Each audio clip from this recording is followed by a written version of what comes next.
Alhamdulillahi Rabbil Alamin. Wabihi nasta'inu ala umuri dunya waddin. Wassalatu wassalamu ala ashrafil anbiya'i wal mursalin, wa ala alihi wa ashabihi ajma'in. Wala hawla wala quwata illa billahil aliyyil azim. Amma ba'd.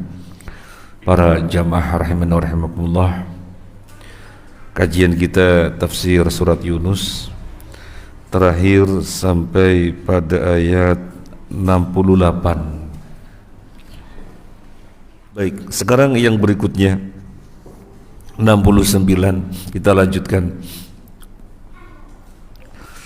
Qul innal ladzina yaftaruna 'alallahil kadhiba la yuflihun.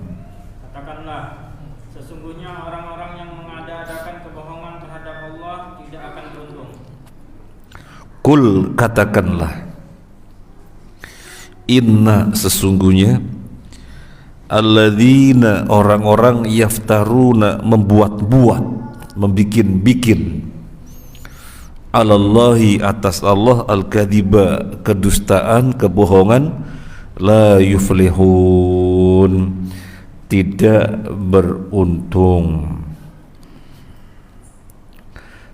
Di dalam tafsir As-Sa'di disebutkan, summa tawa'ada ta'ala al-kadhibin alaihi al-muftarin mimman za'ama annahu lahu waladan bi annahum la yuflihuna fid dunya wala fil akhirah. Allah mengancam kepada para pendusta yang mereka membikin-bikin kedustaan bahwasanya Allah punya anak, maka mereka tidak akan beruntung. Di mana? Tidak akan beruntung di dunia dan di akhirat. Fa amma fid dunya fa innahum idza istadrajahum wa amla lahum mata'ahum qalilan summa yadhurhum ila adzabil ghalis. Adapun di dunia, jika mereka terus menerus dengan kenikmatan-kenikmatan, sesungguhnya itu adalah istidraj. Bagaimana orang yang menghinakan Allah, orang merendahkan Allah, kemudian diliputi dengan kenikmatan-kenikmatan, kenyamanan-kenyamanan, kedamaian-kedamaian hidup, itu bukan kenikmatan hakiki, itu istidraj. Artinya dibiarkan dengan kenikmatan, di mana azab yang akan ditimpakan ditunda hingga ketika sudah terjadi hari kiamat, azab yang ditimpakan sangat dahsyat. Jadi la yuflihun, tidak beruntung.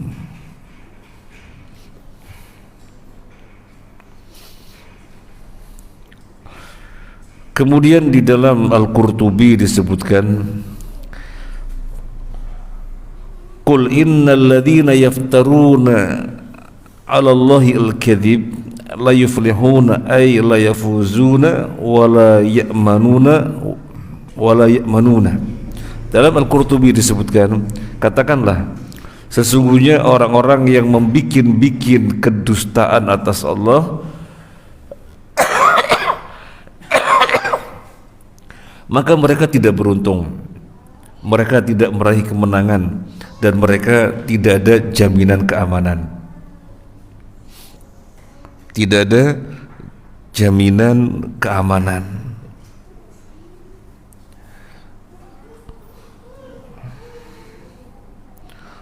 Tapi kan mereka orang-orang kafir yang nyata-nyata bertentangan dengan Allah, yang nyata-nyata berhadap-hadapan dengan Allah, menantang memusuhinya, hidupnya luar biasa, bergelimang dengan kekayaan, bergelimang dengan harta, dengan kesenangan. Maka ayat yang berikutnya, mata'un fid dunya summa ilaina marji'uhum summa nudhiquhumul 'adzaba syadida bima kanu yakfurun. Bagi mereka kesenangan sesaat ketika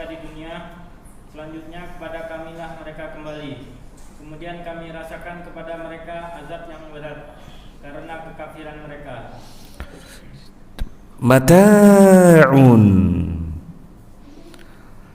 kesenangan yang sedikit yang dimaksud. Mata'un, kesenangan yang cuma sedikit, fid dunya, di dunia. Iya, itu kesenangan. Iya, itu kenikmatan. Mereka diliputi dengan berbagai kemewahan, dengan berbagai fasilitas, kenikmatan. Iya, kenikmatan, mata', tapi sedikit.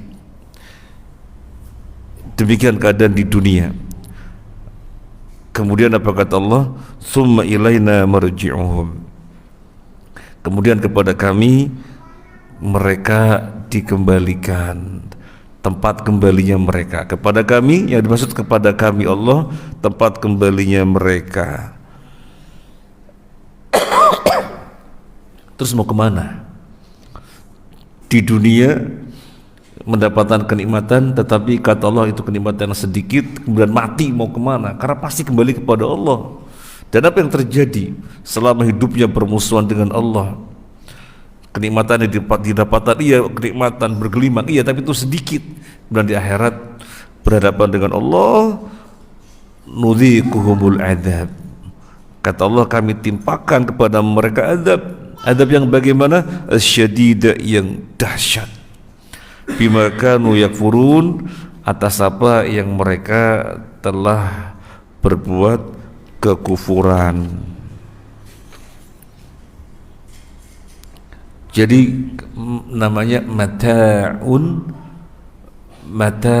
ghurur, kenikmatan tapi melalaikan sedemikian rupa, padahal ini hanya sedikit. Kenikmatan memang kenikmatan, tetapi hanya sedikit. Kenapa harus berhadapan dengan Allah? Maka namanya mata'ul ghurur, kenikmatan yang menipu. Di dalam Al-Quran banyak disebutkan dunia kesenangan yang menipu, dunia lahwun, kelalaian, dunia permainan. Jadi banyak celaan-celaan kepada dunia, banyak celaan-celaan kepada dunia. Dan dunia itu sendiri dilihat dari sisi bahasa ad-dunya, artinya hina, artinya rendah. Kemudian apa tidak ada di dalam Al-Quran, di dalam hadis yang menunjukkan terpujinya dunia? Ada. Dunia dikatakan hina, rendah, menipu, sendaguro, permainan. Itu tidak mutlak. Itu tidak mutlak. Jika keadaannya demikian disebut mata'ul ghurur. Tapi kalau dunia yang seseorang meraihnya demi meraih akhirat, namanya mata'u balagh. Balagh pakai ghin. Namanya mata'u balagh, dunia yang menghantarkan kepada tujuan luhur, dunia yang menghantarkan, balagh, menghantarkan, dunia yang menghantarkan kepada tujuan mulia. Di dalam kitab Tazkiyatun Nafas, di sana disebutkan banyak nukilan-nukilan ulama tentang terpujinya dunia. Jadi pertama yang disebutkan tentang hinanya, rendahnya dunia. Kemudian yang berikutnya disebutkan tentang terpujinya, mulianya dunia. Seseorang di antara mereka, di antara ulama mengatakan, bagaimana mungkin aku tidak berharap dunia, di mana dengan perkara yang primernya aku bisa menegakkan badanku, di mana dengan perkara yang primernya aku bisa berbuat ketaatan, di mana dengan perkara yang primernya aku bisa berlomba-lomba mengejar keutamaan. Nah, ini dunia.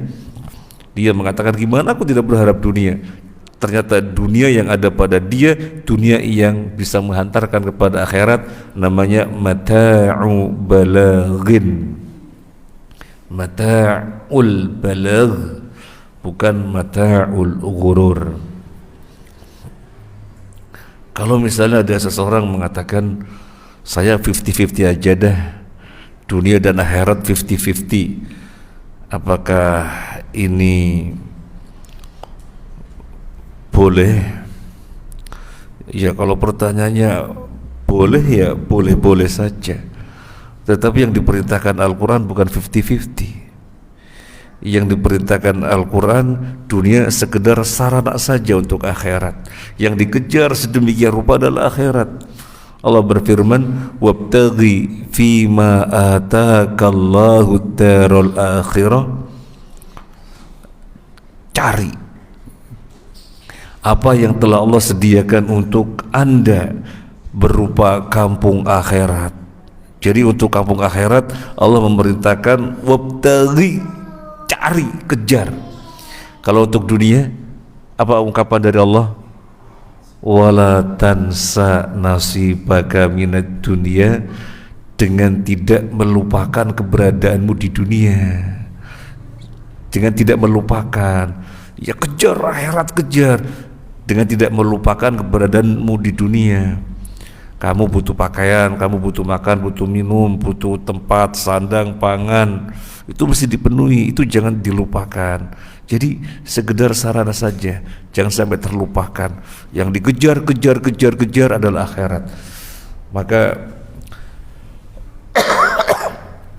dunia pada tangannya orang soleh adalah dunia yang terpuji, sementara dunia pada tangannya orang yang buruk, dunia yang menipu. Dunia pada orang yang baik-baik adalah mata'ul balagh, adapun dunia pada tangannya orang yang buruk mata'ul ghurur. Contohnya siapa? Qarun.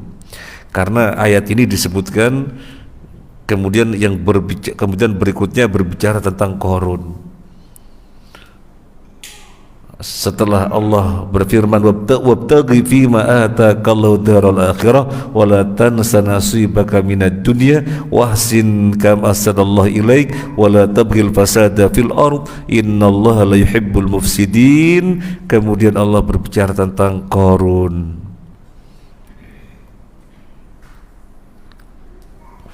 Bahwasanya dia mengatakan qala innama utitu ala ilmin indi, aku dapatkan semuanya ini karena kepintaranku. Sombong sekali, sehingga kemudian Allah azab masih di dunia, hartanya dibenamkan ke dalam bumi. Itu mata'ul ghurur. Mata'ul balagh, contohnya Abdurrahman bin Auf. Abdurrahman bin Auf suatu ketika lagi puasa, kemudian dihidangkan makanan untuk berbuka.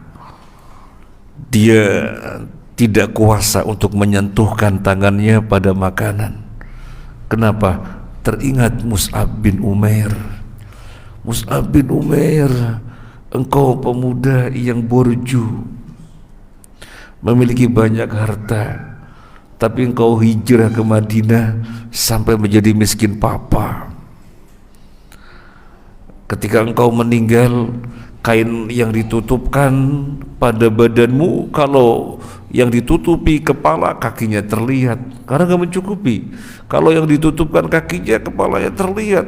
Segitu miskinnya kamu, sampai kain kafan saja tidak punya. Yang akhirnya Nabi putuskan mendahulukan menutup kepala, untuk kaki yang terbuka ditutup dengan rumput idkhir. Maka dia tidak kuasa, nangis.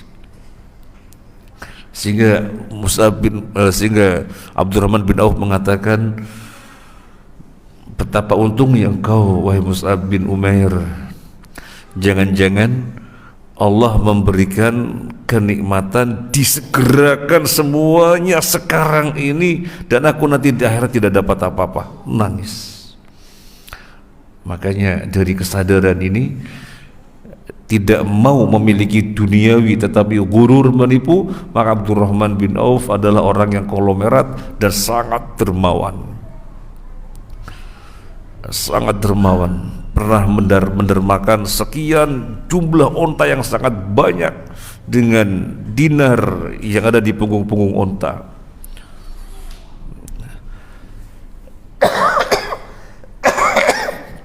Karena dunianya tidak pengen mata'ul gurur, tapi mata'ul bala. Nah, di sini Allah menjelek-jelekan orang-orang kafir, mereka yang mengatakan Allah punya anak kemudian hidupnya aman, adem, ayem, tenteram. Apa kata Allah? Mata'un fid dunya. Iya, itu kenikmatan, tapi qalil, sedikit, nggak ada apa-apanya. Nanti di akhirat dia akan dikembalikan kepada Allah dan disiksa dengan siksa yang sangat dahsyat. Artinya apa? Ketika kita membaca ayat ini, artinya apa? Kita muslim tidak mengatakan Allah punya anak. Kita mentauhidkan dengan semestinya, tetapi kita mendapatkan harta tidak sebagaimana mereka yang kafir yang mengatakan Allah punya anak. Mereka punya mobil sekian, rumah sekian, gedung sekian. Kemudian kaum muslimin yang tidak mempersekutukan Allah, tidak mengatakan Allah punya anak, hartanya sedikit. Iya, di dunia sedikit, tetapi di akhirat akan mendapatkan yang tiada tara, nggak pernah ada mata melihat, telinga mendengar, terbersit oleh hati siapapun.